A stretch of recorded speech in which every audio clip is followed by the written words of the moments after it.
ময়মনসিংহ বাংলাদেশের ইতিহাসে অনেক পুরনো ও বিখ্যাত একটি জেলা। প্রবাদ প্রবচনে উল্লেখ আছে হাওর জঙ্গল মহিষের সিং, এই তিনে মিলে ময়মনসিংহ। এছাড়াও ময়মনসিংহ শব্দটির বিশ্লেষণ করলে দাঁড়ায় মাই মেন সিং, যার অর্থ আমার লোকেরা গান গায়।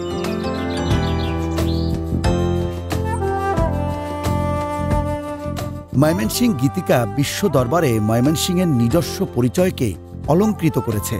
ময়মনসিংহের বাস্তব চিত্রের কাহিনী বোনা হয়েছে স্বপ্নের নকশিকাথায়।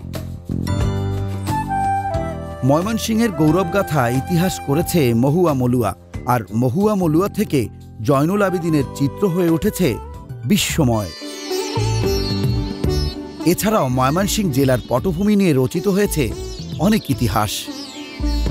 ইতিহাসবিদদের মধ্যে ভিন্ন ভিন্ন মতামত রয়েছে ময়মনসিংহ জেলার নাম নিয়ে। সুলতান সৈয়দ আলাউদ্দিন হোসেন শাহর পুত্র সৈয়দ নাসিরউদ্দিন নসরত শাহর জন্য ষোড়শ শতাব্দীতে এ অঞ্চলে একটি নতুন রাজ্য প্রতিষ্ঠা হয়, আর এরই প্রেক্ষিতে নাসিরাবাদ বা নসরত শাহী নামের সৃষ্টি। এজন্য ময়মনসিংহের পূর্ব নাম আমরা নাসিরাবাদ বলি। 1787 সালের 1 মে ময়মনসিংহ জেলা গঠিত হয়। এই জেলার ইতিহাস অতি প্রাচীন।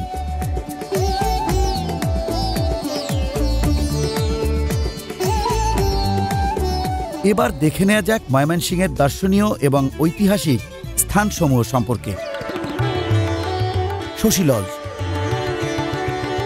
শশী লজ ময়মনসিংহের রাজবাড়ি হিসেবে পরিচিত। শশী লজ ময়মনসিংহ শহরের কেন্দ্রস্থলে অবস্থিত। এটি মহারাজা শশীকান্ত আচার্যের বাড়ি, যা ময়মনসিংহের ঐতিহ্য ও স্থাপত্য শৈলীর প্রতীক। বর্তমানে এটি বাংলাদেশ সরকারের প্রত্নতত্ত্ব অধিদপ্তরের অধীনে রয়েছে, যা ময়মনসিংহ জাদুঘর নামে পরিচিত। Alexander castle. আলেকজান্ডার ক্যাসেল ময়মনসিংহের ঐতিহ্যবাহী স্থাপনা। এটি ময়মনসিংহের প্রাচীন স্থাপনাসমূহের মধ্যে অন্যতম। 1879 সালে তৎকালীন মুক্তাগাছার মহারাজা সূর্যকান্ত আচার্য জেলা ম্যাজিস্ট্রেট আলেকজান্ডারের সম্পত্তি রক্ষার্থে এই প্রাসাদটি নির্মাণ করেছিলেন। পুরাতন ব্রহ্মপুত্র নদ। পুরাতন ব্রহ্মপুত্র নদ ময়মনসিংহের কৃষি ও পরিবেশের জন্য অত্যন্ত গুরুত্বপূর্ণ। এটি স্থানীয় কৃষকদের সেচের জন্য পানি সরবরাহ করে এবং মৎস্যজীবীদের জন্য মাছ ধরার একটি প্রধান উৎস। জাতীয় কবি কাজী নজরুল ইসলামের স্মৃতিবিজড়িত বটগাছ ও ত্রিশাল। বাংলা সাহিত্যের বিদ্রোহী পুরুষ, মানবতার কবি কাজী নজরুল ইসলাম। এই অসামান্য জীবনগাথার এক মর্মস্পর্শী অধ্যায় জড়িয়ে আছে ময়মনসিংহের ত্রিশাল নামক এক নিভৃত জনপদের সঙ্গে। সেখানে দাঁড়িয়ে আছে একটি প্রাচীন বটগাছ, যা নীরব অথচ জাগ্রত, যেন নজরুলের কিশোর বয়সের কথা মনে করিয়ে দিতে চায় প্রতিটি ছায়াঘন দুপুরে।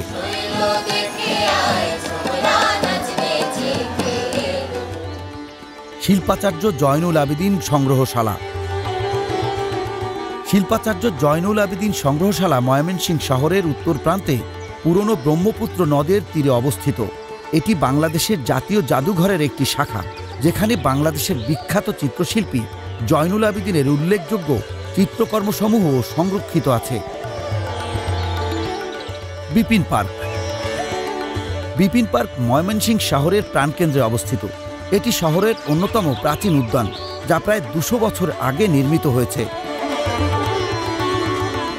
ময়মনসিংহ গীতিকা। ময়মনসিংহ অঞ্চলের প্রাচীন পালাগানের সংকলন। কলকাতা বিশ্ববিদ্যালয়ের অধ্যাপক দীনেশ চন্দ্র সেন বৃহত্তর ময়মনসিংহ জেলা থেকে স্থানীয় সংগ্রাহকদের সহায়তায় প্রচলিত এ পালাগানগুলো সংগ্রহ ও সম্পাদনা করে ময়মনসিংহ গীতিকা নামে গ্রন্থাকারে প্রকাশ করেন। ছালরা শালবন। ছালরা শালবন ময়মনসিংহ জেলার মুক্তাগাছা উপজেলার ছালরা গ্রামে অবস্থিত। ছালরা শালবন তার প্রাকৃতিক সৌন্দর্য ও জীববৈচিত্র্যের জন্য এক অত্যন্ত পরিচিত স্থান। এখানে বিভিন্ন প্রজাতির গাছপালা ও প্রাণী বসবাস করে, যা পরিবেশ প্রেমীদের জন্য এক আদর্শ গন্তব্য। সাংস্কৃতিক জগতে আমরা দেখতে পাই যে ময়মনসিংহে যে লোকসাহিত্য রয়েছে, সেই লোকসাহিত্যের একটি অভূতপূর্ব ভাণ্ডার এখানে রয়েছে। এখানে বিভিন্ন জাতি এবং বিভিন্ন সংস্কৃতির মেলবন্ধন রয়েছে। এছাড়া আরও বিভিন্ন সহ অন্যান্য উপজাতি গোষ্ঠীগুলো রয়েছে। এই গোষ্ঠীগুলোর সাথে আমাদের যে বাঙালি বা বাংলাদেশি আছে তাদের মধ্যে একটা খুব সুন্দর যোগসূত্র রয়েছে। এবার কিশোরগঞ্জ জেলা। কিশোরগঞ্জ জেলা হাওর বাওরের জন্য বেশ পরিচিত। নরসুন্দর নদী বিধৌত এই জেলা হাওর বাওর ও সমতল ভূমির বৈচিত্র্যময় ভূপ্রকৃতির একটি জনপদ। কিশোরগঞ্জেও রয়েছে অনেক দর্শনীয় স্থান। নিকলি হাওর। কিশোরগঞ্জ সদর থেকে নিকলি উপজেলার দূরত্ব প্রায় 25 কিলোমিটার। পানিতে দ্বীপের মতো ভেসে থাকা ছোট ছোট গ্রাম, স্বচ্ছ জলের খেলা, মাছ ধরতে জেলেদের ব্যস্ততা, রাতারগুলের মতো ছোট জলাবন ও খাওয়ার জন্যে হাওরের তরতাজা নানা মাছ, এই সব কিছুর অভিজ্ঞতা পেতে চাইলে নিকলির অপরূপ হাওর ভ্রমণ আপনার জীবনে মনে রাখার মতো একটি ভ্রমণ হিসেবে গেঁথে থাকবে। পাগলা মসজিদ। কিশোরগঞ্জ জেলা শহরের হারুয়া এলাকায় নরসুন্দা নদীর তীরে প্রায় 250 বছরের পুরনো ঐতিহাসিক পাগলা মসজিদ। পাগলা মসজিদ মুসলিম অমুসলিম সকলের কাছেই একটি বিস্ময়। মূলত বিপুল পরিমাণের টাকা, বৈদেশিক মুদ্রা ও সোনা রূপা দান হিসেবে পাওয়ার জন্যে এই মসজিদ সর্বাধিক আলোচিত। মিঠামইন হাওর। মিঠামইন কিশোরগঞ্জ জেলার একটি উপজেলা। হাওর এলাকা হলেও এটি একটি প্রাচীন জনপদ। শোলাকিয়া ঈদগাহ ময়দান।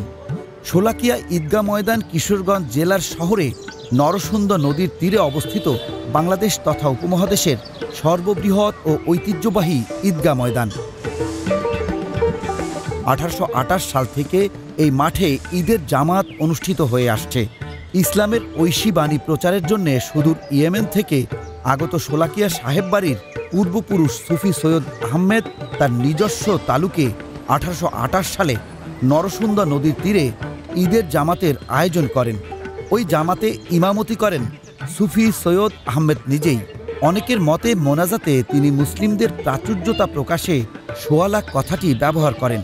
আরেক মতে সেদিনের জামাতে 1,25,000 লোকের জমায়েত হয়েছিল, ফলে এর নাম হয় সোয়ালাখি। পরবর্তীতে উচ্চারণের বিবর্তনে শোলাকিয়া নামটি চালু হয়ে যায়। দিল্লির আখড়া। কিশোরগঞ্জ জেলার ঐতিহাসিক দর্শনীয় স্থানগুলোর মধ্যে প্রায় 450 বছরের পুরনো দিল্লির আখড়া অন্যতম। কিশোরগঞ্জের মনোরম একটি হাওরাঞ্চল মিঠামইন উপজেলার কাঠখাল ইউনিয়নে দিল্লির আখড়ার অবস্থান। জানা যায় দিল্লির সম্রাট জাহাঙ্গীরের শাসনামলে আধ্যাত্মিক সাধু নারায়ণ গোস্বামী এই আখড়াটি স্থাপন করেন। ইটনা হাওর। কিশোরগঞ্জ জেলার হাওর উপজেলাগুলোর মধ্যে ইটনা অন্যতম। সারা বছরই ইটনার হাওরগুলোতে কম বেশি পানি থাকলেও বর্ষাকালে হাওরগুলো যেন শৈল্পিক রূপ লাভ করে। প্রথম মহিলা কবি রানী চন্দ্রাবতীর বসতভিটা এখানে, ঈশা খায়ের বসতভিটা এখানে।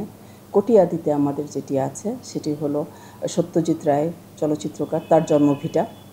একই সাথে আমাদের হোসেনপুরের গাঙ্গুটিয়ার জমিদার বাড়ি, যেখানে জমিদার এখনও বেঁচে আছে। টাঙ্গাইল জেলা।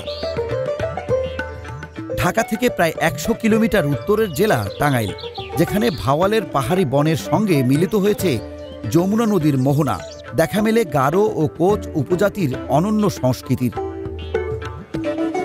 গ্রামের মনোরম পরিবেশ, গভীর বন, সমৃদ্ধ সাংস্কৃতিক ঐতিহ্য ও ঐতিহাসিক তাৎপর্যের জন্য খ্যাতি রয়েছে টাঙ্গাইল জেলার। মধুপুর জাতীয় উদ্যান। টাঙ্গাইলের 20,000 একরেরও বেশি এলাকা জুড়ে রয়েছে মধুপুর জাতীয় উদ্যান। মধুপুর জাতীয় উদ্যানকে সেরা জায়গা মনে হয় প্রকৃতি প্রেমীদের কাছে। 201 গম্বুজ মসজিদ। টাঙ্গাইলের গোপালপুর উপজেলার পাথালিয়া গ্রামে অবস্থিত 201 গম্বুজ মসজিদ।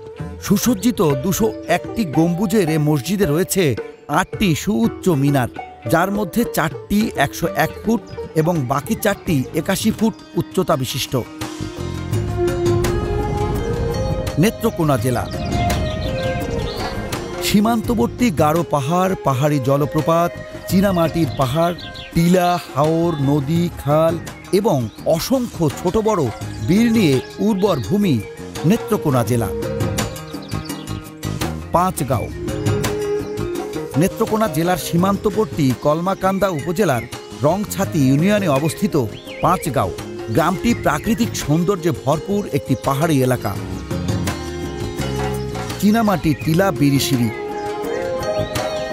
বিরিশিরি নেত্রকোনা জেলার দুর্গাপুর উপজেলার বিজয়পুরে অবস্থিত চীনামাটির টিলা, যা প্রাকৃতিক সৌন্দর্য এবং ভৌগোলিক বৈশিষ্ট্যের জন্য অত্যন্ত সুপরিচিত। এখানে সাদামাটির পাহাড় এবং স্বচ্ছ নীল পানির হ্রদ রয়েছে, যা এক বিশেষ আকর্ষণ সৃষ্টি করে। ডিঙ্গাপোতা হাওর নেত্রকোনা জেলার মোহনগঞ্জ উপজেলায় অবস্থিত ডিঙ্গাপোতা হাওর দেশের বৃহত্তম হাওরগুলোর মধ্যে অন্যতম। কমলা রানী দিঘি দুর্গাপুর উপজেলা সদর থেকে ৩ কিলোমিটার দূরে বিরিশিরি ইউনিয়ন পরিষদের কাছে ঐতিহ্যবাহী কমলা রানী দিঘি অবস্থিত। দুর্গাপুরের সোমেশ্বরী নদী। সোমেশ্বরী নদী ও তার সৌন্দর্য উপভোগ করতে যেতে হবে নেত্রকোনা জেলার দুর্গাপুর উপজেলায়। ভারতের মেঘালয়ের গারো পাহাড়ের শিমসাংগ্রি নামক স্থান থেকে উৎপন্ন হয়ে সোমেশ্বরী নদীটি দুর্গাপুরে ঢুকে পড়েছে। লোকমুখে প্রচলিত অনেককাল আগে সোমেশ্বর পাঠক নামে এক ব্যক্তির দ্বারা এ অঞ্চল দখল হয়ে যায়। পরবর্তীতে তার নামানুসারেই নদীটি সোমেশ্বরী নদী হিসেবে পরিচিতি লাভ করে। কমলা রানীর দিঘি কিন্তু ময়মনসিংহ গীতিকারই কিন্তু একটি পার্ট, এবং এখানে কিন্তু নেত্রকোনা জেলা তো আমরা বলেছি সংস্কৃতির ভাণ্ডার, বাউল সঙ্গীতের ভাণ্ডার, এবং বিখ্যাত বাউলদের এখানে জন্ম হয়েছে। শেরপুর জেলা। শেরপুর জেলা ময়মনসিংহ বিভাগের প্রশাসনিক অঞ্চল। প্রাচীনকালে কামরূপা রাজ্যের অংশ শেরপুর জেলার দর্শনীয় স্থান ও ঐতিহাসিক স্থাপনার মধ্যে উল্লেখযোগ্য গজনী অবকাশ কেন্দ্র, মধুটিলা ইকো পার্ক, শের আলী গাজীর মাজার, জরিফ শাহের মাজার, শাহ কামালের মাজার, বারোদুয়ারি মসজিদ, ঘাগরা লস্কর খান মসজিদ, মাই সাহেবা জামে মসজিদ, পানিহাটা দিঘি, গড়জরিপা ফোর্ট সহ আরও অনেক কিছু রয়েছে এই শেরপুরে। শের আলী গাজীর মাজার শেরপুর শহর থেকে 10 কিলোমিটার দূরে গাজীর খামারের কাছে গাজীর দরগা হিসেবে পরিচিত শের আলী গাজীর মাজার। শের আলী গাজী ছিলেন অষ্টাদশ শতাব্দীর সূচনা লগ্নে শেরপুর পরগনার শেষ মুসলিম জমিদার। তার নামানুসারে শেরপুর জেলার নামকরণ করা হয়। পৌনে তিনানি জমিদার বাড়ি শেরপুর জেলা সদরে অবস্থিত জমিদার সত্যেন্দ্রমোহন চৌধুরী ও জ্ঞানেন্দ্রমোহন চৌধুরীর বাড়িটি পৌনে তিনানি জমিদার বাড়ি হিসেবে পরিচিত। গ্রিক স্থাপত্য শৈলীতে নির্মিত এই বাড়িটি অন্যান্য জমিদার বাড়ি থেকে আলাদা। পানিহাটা তারানি পাহাড় শেরপুর জেলা শহর থেকে 25 কিলোমিটার দূরে পানিহাটা ও তারানি গ্রামের অপূর্ব প্রাকৃতিক সৌন্দর্যমণ্ডিত অঞ্চল পর্যটকদের কাছে পানিহাটা তারানি পাহাড় নামে পরিচিত। তারানি পাহাড়ের উত্তরে রয়েছে মেঘের আবছা আবরণে ঢাকা ভারতের তুরা পাহাড়। মাই সাহেবা জামে মসজিদ শেরপুর জেলা শহরে প্রবেশের পর সর্বপ্রথম ঐতিহ্যবাহী মাই সাহেবা জামে মসজিদ নজরে আসে। আনুমানিক 250 বছর পূর্বে নির্মিত এই মসজিদটি বিভিন্ন সময় সংস্কার করা হলেও তাতে ঐতিহ্যের ছাপ স্পষ্ট লক্ষ্য করা যায়। মধুটিলা ইকো পার্ক শেরপুর থেকে 30 কিলোমিটার দূরে নালিতাবাড়ী উপজেলার ওরাগাঁওয়ে পরিবেশ ও বন মন্ত্রণালয়ের অধীনে সরকারিভাবে মধুটিলা ইকো পার্কের অবস্থান। মধুটিলা ইকো পার্কে শোভাবর্ধনকারী ও বিরল প্রজাতির বৃক্ষের বনায়নের পাশাপাশি আছে 20 একরের ঔষধি বৃক্ষের বনায়ন। আমরা চেষ্টা করছি পর্যটন স্পটগুলোকে আরও পরিবেশ বান্ধব, আরও পর্যটন বান্ধব করতে, যাতে আরও পর্যটক শেরপুর জেলা এবং বাইরে থেকে আসে, এবং পর্যটনের মাধ্যমে আমাদের এই জেলার অর্থনীতি আরও বেগবান হয়। জামালপুর জেলা নকশিকাঁথা ও হস্তশিল্প দেশের বড় কারখানা প্রসিদ্ধ জামালপুর জেলা পুরাতন ব্রহ্মপুত্র নদীর পশ্চিম তীরে অবস্থিত ময়মনসিংহ বিভাগের একটি জেলা। জামালপুর জেলার দর্শনীয় স্থান ও ঐতিহাসিক স্থাপনার মধ্যে উল্লেখযোগ্য হল লাউচাপড়া পিকনিক স্পট, গান্ধী আশ্রম, যমুনা সার কারখানা, দয়াময় মন্দির, হজরত শাহ জামাল রহমাতুল্লাহের মাজার, Lewis village resort and park, Jamuna city park সহ আরও অনেক কিছু। মালঞ্চ মসজিদ। জামালপুর জেলার মেলান্দহ উপজেলার মালঞ্চ শিশু ও চক্ষু হাসপাতাল কমপ্লেক্সে কারুকার্যমণ্ডিত দৃষ্টিনন্দন মালঞ্চ মসজিদ অবস্থিত। সাবেক সচিব ও ইউনাইটেড ট্রাস্টের সহযোগিতায় মাজার, মসজিদ, কামিল মাদ্রাসা, মহিলা মাদ্রাসা, হাফিজিয়া মাদ্রাসা ও ইসলামিক মিশনের সমন্বয়ে প্রাকৃতিক মনোরম পরিবেশে দৃষ্টিনন্দন এই মালঞ্চ কমপ্লেক্সটি নির্মাণ করা হয়েছে। শাহজামালের মাজার। 1586 খ্রিস্টাব্দে সম্রাট আকবরের রাজত্বকালে হজরত শাহজামাল রহমাতুল্লাহ আলাইহে ধর্ম প্রচারের উদ্দেশ্যে ইয়েমেন থেকে এই অঞ্চলে আগমন করেন। হজরত শাহজামাল রহমাতুল্লাহ আলাইহের নামানুসারে এই অঞ্চলের নাম হয় জামালপুর। দয়াময়ী মন্দির। দয়াময়ী মন্দির জামালপুর জেলা শহরের 0 পয়েন্টে অবস্থিত একটি ঐতিহ্যবাহী স্থাপনা। 1698 খ্রিস্টাব্দে নবাব মুর্শিদ কুলি খাঁর আমলে শ্রীকৃষ্ণ রায় চৌধুরী এই মন্দিরটি প্রতিষ্ঠা করেন। প্রায় 321 বছরের পুরনো দয়াময়ী মন্দিরে প্রতিদিনই বিভিন্ন পূজা অর্চনা আয়োজন করা হয়ে থাকে।